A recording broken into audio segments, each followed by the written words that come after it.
Hi, my name is Angel Falen, and I am applying for the U of H Teaching Certification Program. I plan on getting my bachelor's in early childhood through 6th grade. I believe when I get into a classroom, I want to teach 4th through 6th grade more than the younger ages. The reason I want to teach this age group is because I believe that they are more impressionable. I want to teach them life lessons that will make them successful people in the future, not just for my classroom, but for their life that they need. What do you think makes an effective teacher? An effective teacher is a teacher who is organized, a teacher who is able to have their lessons plans done, be able to have their printouts done for the week or for the next day even. A teacher that is organized will also show their students how to be organized so that they are successful. Going back to teaching 4th through 6th grade, I believe that it's important for them to start learning organization so that they are successful for the middle school years and their high school years and whenever they become adults.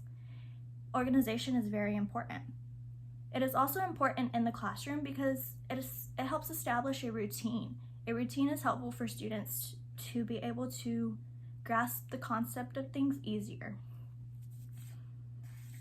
What is your biggest challenge as a future teacher? My biggest challenge would be my heart of gold. I would want my students to be successful people, successful adults at the end of the day. And my heart of gold will be a challenge because when my students leave me, I have no idea who the next person is and what lessons they're learning from the next people. It could even be from the people they're learning stuff at home or on the street. So my biggest challenge is my heart of gold and hoping that my students will be successful people when they grow up. How will you support the learning of all your students in the classroom? I will support the learning of my students in the classroom by being adaptable. I have to learn what type of learners my students are at first. And I plan on doing this at the very beginning. There are many exercises that you can do so that you can learn if they're a visual learner or a kinesthetic learner or an auditorial learner. And it's important to know these things and be able to teach things in different ways to adapt to all those learning needs. And I believe that's how I will be able to support my students, by being adaptable to them. What experience do you have? I don't have very much experience, but I do have over 60 hours of observations, and I did take multiple TECA classes and EDUC classes at my community college. In these classes, I learned the importance of teaching students and how to teach them, not really how to teach them, but the science behind teaching them. And those are very important things to know.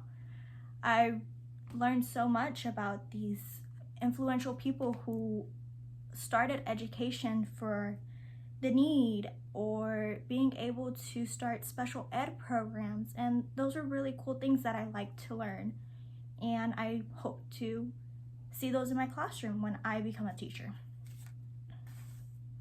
What is your teaching philosophy? My teaching philosophy could be summed down into one quote by Bob Talbert. Teaching kids to count is fine, but teaching them what counts is best. These goes back to me wanting my students to be successful. And for them to be successful is very important to me because I became a mom at a young age, and it's hard for me to see a student go through the same thing that I went through. I want them to learn that even though they come through challenges, that it's okay to overcome them. And there's always a way out, and there's always help when you need it, and it's okay to ask for help. And those are the life lessons I want my students to learn when they are in my classroom and after they leave my classroom. Thank you so much, and I hope to hear from y'all soon. Thank you.